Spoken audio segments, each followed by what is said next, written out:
Dear students, tense की series में आज हम पास्ट का एक नया वीडियो लेके आए हैं, पास्ट टेंस का, और जो आपके लिए बिल्कुल फ्री ऑफ कॉस्ट है, आपकी सहायता के लिए, आप बेटर से लर्न कर सकें, इसके लिए मैं ये वीडियो आपके लिए बनाने था। तो देखिए, पास्ट इंडेफिनिट टेंस हमने पिछले ही पढ़ा दिया है।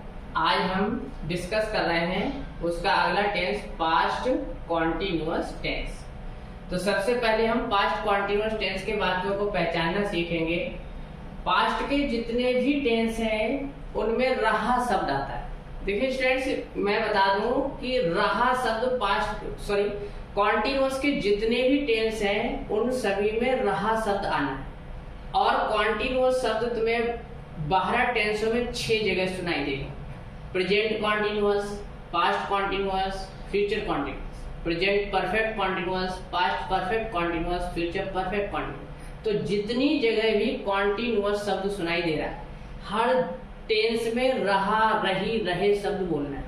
अब डिपेंड करता है कि वो पास्ट का है तो रहा के साथ था लग जाएगा, वह प्रेजेंट का है तो रहा रही साथ है लग जाएगा, वह फ्यूचर का है तो रहा रही के साथ गा का प्रयोग हो जाएगा। इस प्रकार से हम 6 टेंसेस की पहचान बड़ी इजीली याद कर सकते हैं। तो ध्यान रहे, कॉन्टिन्यूअस मीन्स रहा, रही, रहे। अब वो पास्ट का है तो था लगेगा, प्रेजेंट का है तो है लगेगा, फ्यूचर का है तो गा। तो 6 टेंसेस की पहचान हम इजीली याद कर सकते हैं। वैसे टेंसेस की पहचान के ऊपर एक छोटा सा वीडियो मैं ऑलरेडी डाल चुका हूँ, उसको आप देख सकते हैं बहुत इजीली पहचान याद करने के लिए। तो पहचान है पास्ट कॉन्टिन्यूअस टेंस की, वाक्यों के अंत में रहा था, रही थी, रहे थे आदि शब्द आते हैं।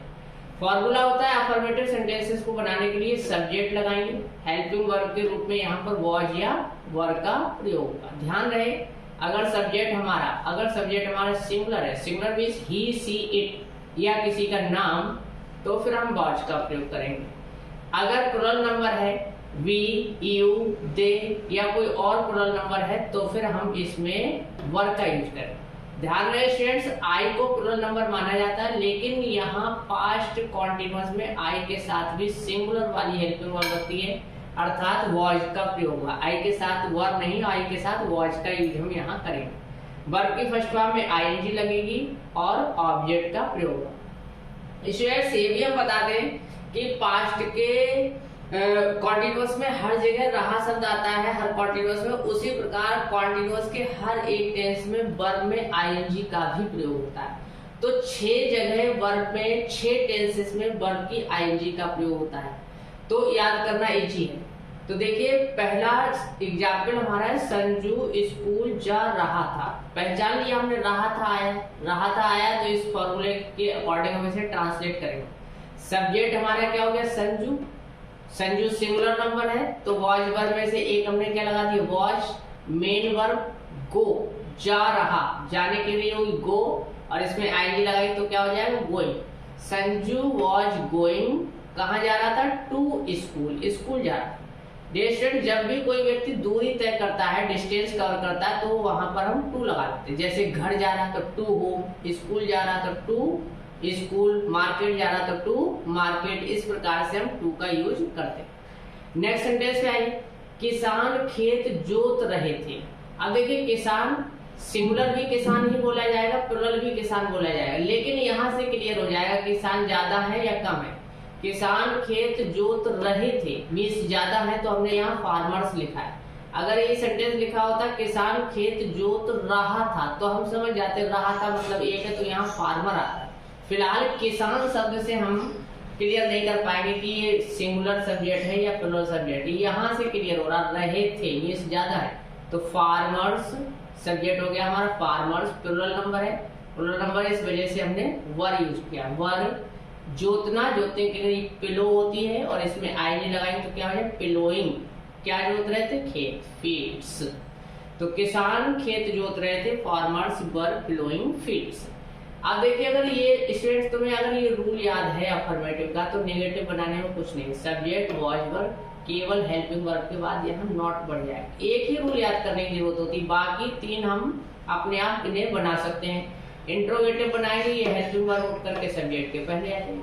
निगेटिव बनाना है हेल्पिंग वर्ब के बाद नॉट, इंट्रोगेटिव बनाना है हेल्पिंग वर्ब सब्जेक्ट से पहले आने और नॉट हटा दिया जाए। और इंट्रोगेटिव निगेटिव में हेल्पिंग वर्ब उठ करके सब्जेक्ट से पहले आएगी और सब्जेक्ट के बाद नॉट भी लगा दें। आते हैं नेगेटिव सेंटेंसेस। संजू स्कूल नहीं जा रहा था, Sanju was not going to school. Sanju subject हो गया, हेल्पिंग वर्ब वॉज सिंगुलर है तो वॉज लगाया, नॉट गोइंग टू स्कूल। किसान खेत नहीं जोत रहे थे, फार्मर्स ज्यादा है तो वर हेल्पिंग वर्ब वर और नॉट लगाया, प्लोइंग फील्ड्स। सेम सेंटेंस है दोनों, यहाँ पर बस अंतर कितना है कि यहाँ पर नॉट नहीं है और यहाँ पर नॉट है। कारण क्या है? क्योंकि हिंदी में नहीं शब्द यहाँ जुड़ गया।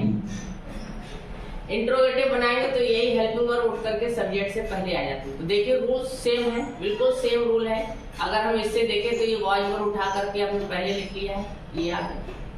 दूसरे नंबर पर ये सब्जेक्ट हो गया, वर्ब में आईएनजी और ऑब्जेक्ट। सेम रूल है, सिर्फ क्या किया है वॉज वर्ब को उठा के पहले लिखा है। इंट्रोगेटिव में हेल्पिंग वर्ब सब्जेक्ट से पहले आती है, मैं पिछले ही बता चुका हूँ। क्या संजू स्कूल जा रहा था? तो क्या इसकी हमें कोई अलग से अंग्रेजी नहीं लगानी, केवल हेल्पिंग वर्ब को पहले कर देना। तो संजू सिंगुलर है, सिंगुलर की वजह से यहाँ पर वॉज लगाया, was Sanju going to school. अगर तुम सोचो क्या की अंग्रेजी हम यहाँ वॉट लगा देते नहीं लगे बेटा, तो वॉट, वाई, वेयर, व्हेन तब लगता है जब शुरू में नहीं, कहीं बीच में या कहीं सब्जेक्ट के बाद कहीं पर भी दिया हो। क्या, कब, क्यों, कहाँ, कैसे, कितने, ये शब्द आते हैं तब हम उसकी अंग्रेजी लगाते हैं। अदरवाइज क्या की अंग्रेजी शुरू में दी है तो फिर केवल हेल्पिंग वर्ब आगे कर देना। तो was Sanju going to school. दूसरा सेंटेंस देखिए स्टूडेंट्स, राहुल कहाँ खेल रहा था, कहाँ। अब देखिए इंट्रोगेटिव वर्ड है, अब हमें सबसे पहले लगाना होगा कहाँ की अंग्रेजी, और कहाँ की अंग्रेजी लगाने के बाद ये रूल, यानी कि वेयर, उसके बाद वॉज वर्ब में से एक आया, वॉज सब्जेक्ट आएगा राहुल और main verb playing, where was Rahul playing. तीसरा सेंटेंस देखिए, बच्चे शोर क्यों कर रहे थे, तो सबसे पहले हमें क्यों, क्योंकि अंग्रेजी लगानी पड़ेगी वाई। अब ये रूल फिट करेंगे, वॉज वर्ब तो वर आ गया, क्योंकि सब्जेक्ट हमारा क्या है चिल्ड्रन, चिल्ड्रन यानी कि चाइल्ड बच्चा, और चिल्ड्रन बच्चे, प्लूरल नंबर हो गया।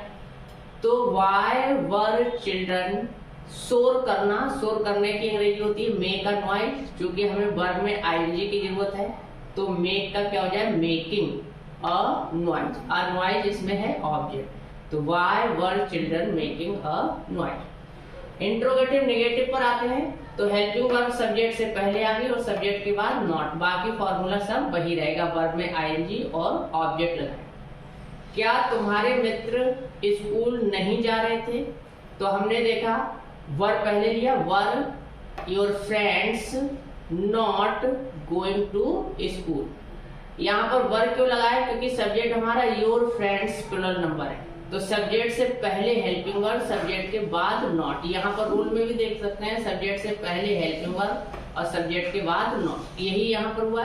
सब्जेक्ट योर फ्रेंड से पहले हेल्पिंग वर्ब वर आ गई और योर फ्रेंड्स के बाद नॉट, वर्ब में आएगी गोइंग टू स्कूल। वह तुम्हें क्यों नहीं पढ़ा, क्योंकि अंग्रेजी लगा दी वाई, सब्जेक्ट से पहले हेल्पिंग वर्ब और सब्जेक्ट के बाद नॉट, यही प्रक्रिया दोहराएगी। तो why was he not teaching you. कभी कभी स्टूडेंट्स ये गलती कर देते हैं, वाई ही वॉज नॉट यहाँ लगा देते हैं तो गलत हो जाएगा सेंटेंस। इसलिए गलत हो जाएगा कि इंट्रोगेटिव का फार्मूला होता है हेल्पिंग वर्ब हमेशा सब्जेक्ट से पहले आना चाहिए। तो why was he not teaching you, why was he not teaching you?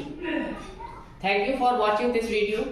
अगर स्टूडेंट्स ये वीडियो आपको अच्छा लगे और लग रहा है कि हमारे काम का है तो इस वीडियो को और लोगों तक शेयर कर सकते हैं, लाइक कर सकते हैं और चैनल को सब्सक्राइब कर सकते हैं। Thank you for watching again.